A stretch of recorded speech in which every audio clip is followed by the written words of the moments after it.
राधे राधे मेरे प्यारे भाइयों बहनों माताओं व बंधुओं। आज नवरात्रि के 7वें दिन शुक्रवार का दिन मैं आपके लिए लाई हूँ महालक्ष्मी की कहानी। बंधुओं, नवरात्रि के 7वें दिन शुक्रवार के दिन माँ लक्ष्मी की इस कहानी को सुनने मात्र से माँ लक्ष्मी आपके यहाँ स्थायी रूप में निवास करेंगी। बंधुओं, यदि आपने हमारे चैनल को अब तक सब्सक्राइब नहीं किया तो जरूर करें और बेल आइकन दबाना ना भूलें ताकि आपको हमारी आने वाली सभी वीडियोस की जानकारी सबसे पहले हो सके।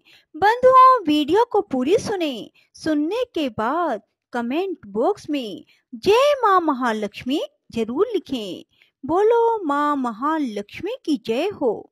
एक समय की बात है, दैत्यों और दानवों ने बड़ी भारी सेना लेकर देवताओं पर चढ़ाई की।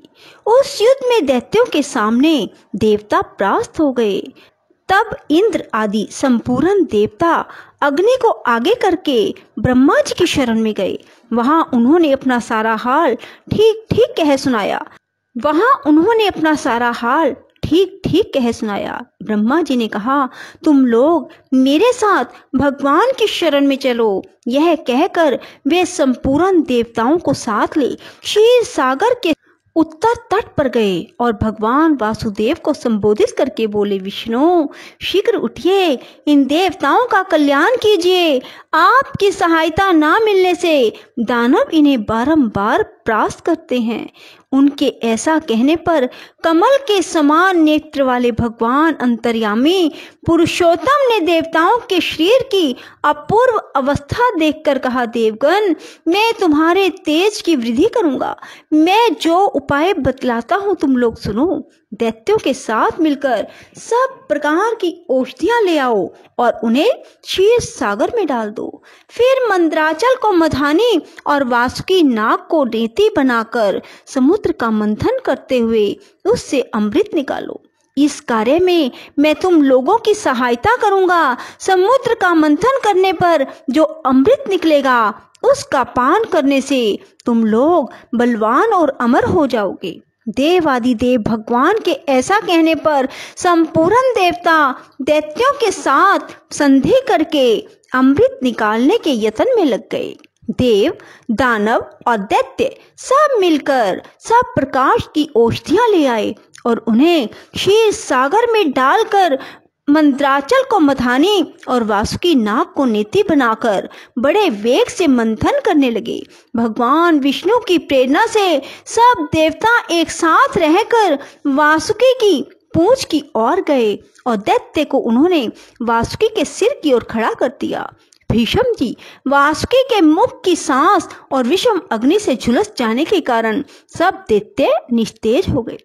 क्षीर समुद्र के बीच में ब्रह्मवेताओं में श्रेष्ठ भगवान ब्रह्मा, महातेजस्वी महादेव जी कच्छप रूपधारी श्री विष्णु भगवान की पीठ पर खड़े हो अपनी भुजाओं से कमल की भांति मंदराचल को पकड़े हुए थे। स्वयं भगवान श्री हरि कूर्म रूप धारण करके क्षीर सागर के भीतर देवताओं और दैत्यों के बीच में स्थित थे। वे मंदराचल को अपनी पीठ पर लिए डूबने से बचाते थे। इसके बाद जब देवता और दानवों ने क्षीर समुद्र का मंथन आरंभ किया तब पहल उससे देव पूजित कामधेनु का आविर्भाव हुआ, जो भविष्य की उत्पत्ति का साधन मानी गई। तत्पश्चात वारुणी अर्थात मदिरा प्रकट हुई, जिसके मद भरे नेत्र घूम रहे थे। वह पग पग पर लड़खड़ाती चलती थी। उसे अपवित्र मानकर देवताओं ने त्याग दिया। तब वह असुरों के पास जाकर बोली, दानवों मैं बल प्रदान करने वाली देवी हूँ, तुम मुझे ग्रहण करो। दैत्यों ने उसे ग्रहण कर लिया। इसके बाद पुनः मंथन आरंभ होने पर कल्प वृक्ष उत्पन्न हुआ, जो अपनी शोभा से देवताओं का आनंद बढ़ाने वाला था। इसके बाद 60 करोड़ अप्सराएं प्रकट हुई, जो देवता और दानवों की सामान्य रूप से भोग्या हैं। जो लोग पुण्य कर्म करके देवलोक में जाते हैं उनका भी उनके ऊपर समान अधिकार होता है। अप्सराओं के बाद शीतल किरणों वाले चंद्रमा का प्रादुर्भाव हुआ, जो देवताओं को आनंद प्रदान करने वाले थे। उन्हें भगवान शंकर ने अपने लिए मांगते हुए कहा, देवताओं, ये चंद्रमा मेरी जटाओं के आभूषण होंगे, अतः मैंने इन्हें ले लिया। ब्रह्मा जी ने बहुत अच्छा कहकर शंकर जी की बात का अनुमोदन किया। तत्पश्चात कालकूट नामक भयंकर विष प्रकट हुआ। उससे देवता और दानव सबको बड़ी पीड़ा हुई। तब महादेव जी ने स्वेच्छा से उस विष को लेकर पी लिया। उसके पीने से उसके कंठ में काला दाग पड़ गया। तभी से वे महेश्वर नीलकंठ कहलाने लगे। क्षीर सागर से निकले हुए उस विष का जो अंश पीने से बच गया था, उसे नागों ने ग्रहण किया। तदंतर अपने हाथ में अमृत से भरा हुआ कमंडल लिए धन्वंतरी जी प्रकट हुए। वे श्वेत वस्त्र धारण किए हुए थे। वैद्यराज के दर्शन से सबका मन स्वस्थ एवं प्रसन्न हो गया। इसके बाद उस समुद्र से उच्चैश्रवा घोड़ा और ऐरावत नाम का हाथी, ये दोनों क्रमशः प्रकट हुए। इसके बाद क्षीर सागर से लक्ष्मी देवी का प्रादुर्भाव हुआ, जो खिले हुए कमल पर विराजमान थी। हाथ में कमल लिए थे, उनकी प्रभा चारों ओर छिटक रही थी। उस समय महर्षियों ने श्री सूक्त का पाठ करते हुए बड़ी प्रसन्नता के साथ उनका स्तवन किया।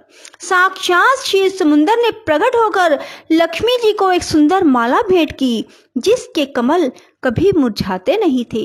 विश्वकर्मा ने उनके समस्त अंगों में आभूषण पहना दिए। स्नान के बाद दिव्य माला, दिव्य वस्त्र धारण करके जब वे सब प्रकार के आभूषणों से विभूषित हुई, तब इंद्र आदि देवता तथा विद्याधर आदि ने भी उन्हें प्राप्त करने की इच्छा की।